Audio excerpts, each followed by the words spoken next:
So we're on the way to school na, guys. Gaman kay? Yeah. Nag-decide siya na mag-bike lang daw siya today. Pero hindi siya mag-bike dito. Doon sa may plaza area kasi busy road pa to dito. Mahangin. And malamig na naman. Grabe. Nag-change na naman yung weather. Come on, darling. Just slow down. It should be fine. Grabe ang hangin. Oh, tingnan yung buhok ko.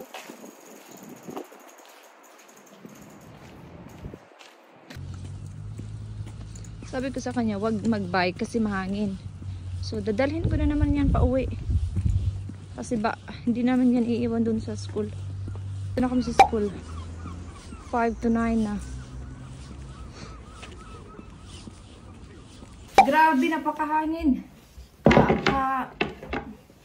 Kararating ko lang, as in, super mahangin. Hindi ako nag-vlog on the way kasi yung kamay ko talaga malamig kasi hindi ako nag-gloves. Hindi naman ako nag-expect na gano'n kalamig today. At saka, yung hangin talaga, tingnan nyo yung buhok ko. So anyway, tayo ay maghugas ako ng mga kinainan namin ngayon ng umaga. At mag-washing ko tong sapatos ko ba. At saka itong kay Dave. Tingnan nyo yung sapatos ko. Tingnan nyo. Oh. Na maraming putik. Ito kasi talaga yung aking shoes na favorite. Napaka-comfortable talaga nito. Pag birthday ko this year, bili ako ng shoes. Kasi papunta kami sa London ng 2 nights. Bili ako ng shoes. Yan yung aking parang regalo ko sa sarili ko. Bili ako ng shoes. And yeah, so magkakape muna ako, guys. At saka maghuhugas ako ng mga plato. Maghugas na tayo, guys. Kunti lang naman yung hugasan ko kasi kanina lang naman itong umaga. Para lang walang hugasan ba. Kasi may pasok ako today ng 1:00 hanggang 5:30. So half day lang ako today. So may nag-comment sa isa kong vlog about dun sa life in the UK. So ilagay ko dito yung comment niya. Ilagay ko dito. So sabi niya, marami daw mga Pilipino na nag-iisip na. Basta ilagay ko dito yung ano niya, comment niya. Alam niyo ba, guys, totoo yun. Dito sa ibang bansa, kala ng ibang mga Pinoy ba? Kala ng ibang mga Pilipino na nasa Pilipinas. Kala kasi ng iba sa Pinas, madali yung buhay dito sa ibang bansa. No, kala nila pag nagtrabaho ka, marami ka ng pera. Alam niyo, guys, nung ano ba, si Dave, although si Dave, hindi kami mayaman, no? Pero yung work we did is, yeah, he has a good job. Pero it doesn't mean mayaman na kami dito sa UK, no? We still need to pay a lot.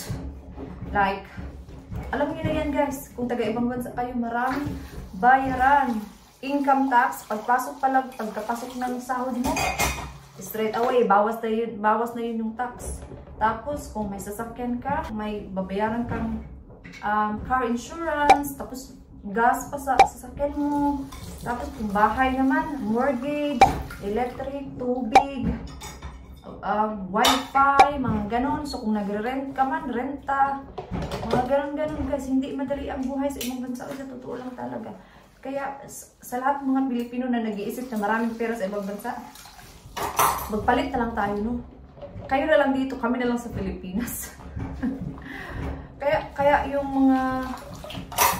mga nakakausap ng mga Pilipino dito ba, yung mga nakakilala ko, or minsan nag-usap-usap kami ng about mga life, sinasabihan ko talaga sila na while we're earning, while we're still working, mag-save up talaga tayo kahit konti. Kasi yun yung mahirap talaga yung walang savings. I mean, wala naman akong maraming pera para sabihin ko to, no? But iba talaga kahit may savings, kahit malkunti. Kasi kahit pa paano, meron kang maano ba, magagamit. Kasi kung wala talaga, as in, mahirap. And by the way, kung tatanungin nyo ako, since may work ako dito, sino yung nagbabayad ng mga bills namin? So si Dave yung nagbabayad ng bills namin dito. Lahat siya nagbabayad, like mortgage, tubig, lahat. Yung akin lang, minsan nagbili ako ng mga foods, pero hindi yun every time. Si Dave pa rin minsan pag umaalis kami. Kasi sabi nga niya, it should be the man daw na yung nag-provide. But I think sa new generation naman, no, it should be 50-50. Kung may earning, kung nag-earn ka naman ng a little bit more. Pero sa akin, is kunti lang naman yung sahod ko guys. Kasi part-time lang naman ako eh. Pag nag-full-time na tayo, siguro medyo makapag-share ako kay Dib ng more din. Pero ngayon, hindi naman okay naman sa kanya kahit ganito lang muna yung work ko ngayon. Ngayon, kasi nga, di ba? May rason naman yung lahat. Kaya, why? Part-time lang tayo.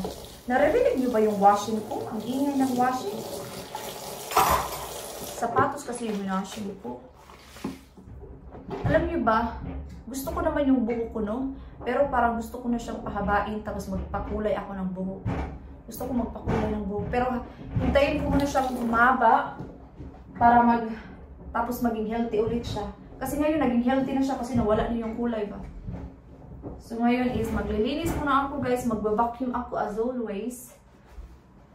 Tapos mag-relax. Tapos magluto ako ng rice kasi kakain ako ng lunch bago ako papasok. Anong oras na ba? 9:34 pa lang naman. Maaga pa. So yeah, mag-relax muna tayo. So ako ay nakakain na ng lunch and nakapag-vacuum na din ako ng sahig.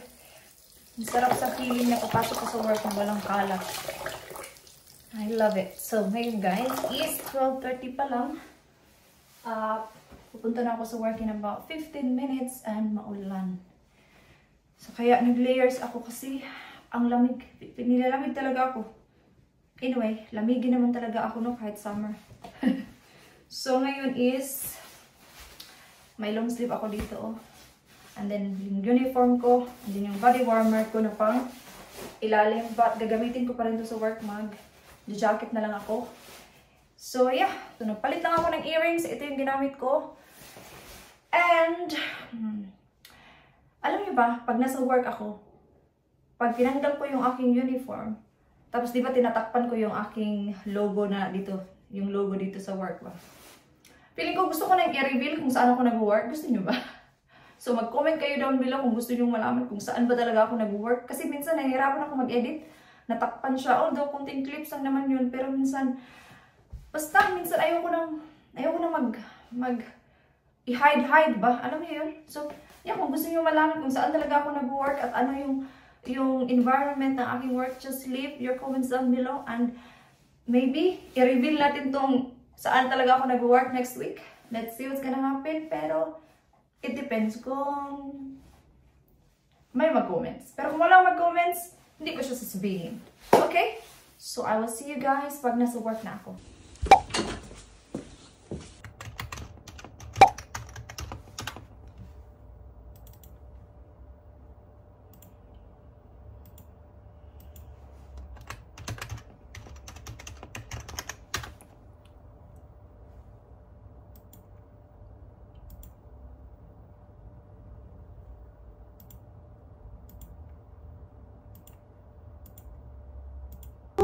Pauwi na ako guys. 5:32 na ng hapon. Grabe ang lamig. Woo! Kasi wala ng mga tao. Lamig-lamig talaga ng hangin. Grabe. Ako ngayon sa bahay. Ako ay tingin ng pwedeng i-dinner ni Div at saka ni Kira. Ako mag-rice ako kasi nag-rice ako kanina. Kakainin ko yung rice. So, ito yung dinner ni Dave at saka lagyan ko na ang broccoli, carrots, kunting carrots. Kailangan na namin mag-grocery bukas ng hapon kasi may work si Dave bukas. So, sa hapon na kami makapag-grocery or maybe sa Sunday na. So, ito yung kanyang dinner, smoked cheddar and onion. Crisp bakes. Parang ganun siya. Lagyan natin ng broccoli, carrots din. Si Kira is itong garlic chicken cubes. So, yan yung dinner niya. And, i-message ko si Dim na bumili ng mashed potato, I think. Kasi hindi nga kami nag-grocery. Hindi nga ako nag-grocery din kanina. Kaya, kasi nga sabi ko, hindi na ako mag-grocery. Kasi mag-grocery naman kami sa weekend para isahan na siya ba. So yeah, i-prepare muna natin ito guys at para makakain na sila soon. Iwan ko kung anong oras hindi maka-uwi. 5:45 pa lang. Tawagan ko nga muna. Hindi na lang ako magpabili ng mash kasi meron naman kaming patatas dito. So, ano ko na lang to, bake ba? Silang dalawa ni Kira. Gusto din naman to ni Kira. So, ito na lang yung kanilang dinner. And then ako is mag-rice. Kasi talaga, pag meron talaga akong rice, kinakain ko talaga o nagluluto ako ng something na may rice para hindi ba siya masayang. Or kasi minsan nakakalimutan ko, may rice pala ako kahapon, ng isang araw, hanggang sa masayang siya. Mahal pa naman yung rice dito, no? Pero minsan, sayang talaga minsan kasi nakakalimutan ko. So, mga 15 minutes pa daw si Dave. So, ano lang ako ng broccoli at carrots. Ano ko lang siya, pakuluan ko lang siya. And then, nagpabili ako sa kanya ng isda kasi gusto ko magprito ng isda. Tapos magsawsaw sa toyo na may suka. Ang sarap. Yun. Iwan ko kung saan siya nag-work today. Paiba-iba kasi talaga yung ano ni Dave. Minsan nasa ano siya, malapit dito sa malapit. Minsan doon siya sa kanyang isang shop. Minsan doon naman sa isang shop. Mga ganun. Kaya paiba-iba yung kung saan siya pumupunta. It's part of his job. Hala? Dami mang tubig. Alam niyo ba, ito talaga yung ano ba, pag may air fryer, ano siya, yung steam niya ba, grabe. Yun yung ayaw ko din sa air fryer. Kasi napaka ano niya. Maraming tubig ba? Yung steam. So, ito na yung kanilang jacket potatoes. Ito yung kay yung isa. Tapos ito yung Kira, yung maliit. Okay, yung init. So, ilagay natin to dito sa air fryer para ano ba siya, mag-crispy. Luto na ang kanilang dinner. Kira! Ba, can you please wash your hands, please? Yes, please. Thank you. Lagyan natin yan ng butter. You got my fish? Thank you. Diyan na si Dave.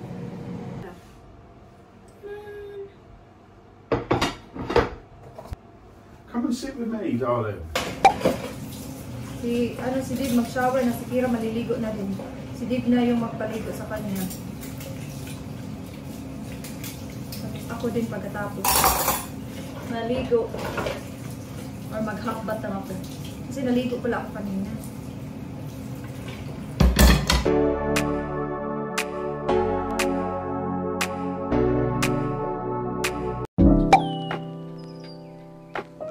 So, 8:37 na ng gabi. Tayo ay mag-skincare na. So, pagkatapos ko lang nag-hotbath. Si Dave nasa kwarto na, kaya dito ako sa sala mag-skincare. So, wala na akong, cotton. Para mag-toner sana ako ba. Pati pakita ko na lang sa inyo yung toner na ginagamit ko lately. Itong Kiehl's na toner. Ang ganda nito, guys. For the first time ko siyang ginamit. Super. Gustong-gusto ko siya. Pag naubos to, at nag-work pa rin sa skin ko, bibili pa rin ako nito. Pero, yun nga lang, medyo, siya guys, medyo mahal. Pero sabi ko nga, try ko na kahit mahal kasi marami kasi akong nababasa, naririnig na maganda to, daw talaga tong brand na to. So, yeah, yung ginamit ko sa aking mukha na serum, itong E45. Ganda nito. Nabili ko to sa Superdrug. E5. Tsaka tapos binasa ko yung reviews nito online. Ganda ng mga reviews. Tapos sa aking lips, gagamitin ko itong Pau Pau. Pau Pau ba ito? Diba meron dito sa Pilipinas? Marami akong nakikita yung mga videos sa mga artista. May mga ganito sila. Nakita ko kasi ito nung pumunta kami ng Lidl ata yun or Oldie. Sabi ko parang ito yung nasa mga bag ng artista. Tapos parang 1 pounds lang siya. Kaya kinuha ko na. Ito namang aking eye cream. Kasi magkasama to silang in-order ko. Itong Kiehl's eye cream. Ganda talaga dito. Sa lahat ng eye cream na na-try ko, so far, ito yung pinaka-soft. Avocado siya. Napakaganda. Tapos kunti lang ilagay mo ba. Napakaganda talaga. As in, napaka-soft. Yun lang. Simple lang naman yung aking skincare. As long as mayroon bang something sa mukha natin guys na mag-hydrate while tayo ay natutulog. Tapos inom tayo ng tubig. Hindi pa naman ako pala inom ng tubig. Pero may tubig na ako doon sa kwarto. Ilagay ko na doon after kong mag half bath. So yan lang naman. And then hintayin ko munang matuyo. Tapos maglagay na ako ng night cream. So yan lang naman guys. Thank you so much sa panunood ng aking vlog today. Ito yung buhay dito sa UK. Tapos, hindi na ako naligo kasi naligo ako kaya ng umaga. So yeah, end ko na yung vlog guys. And I hope to see you guys on my next vlog. So thank you so much guys for watching. Good night!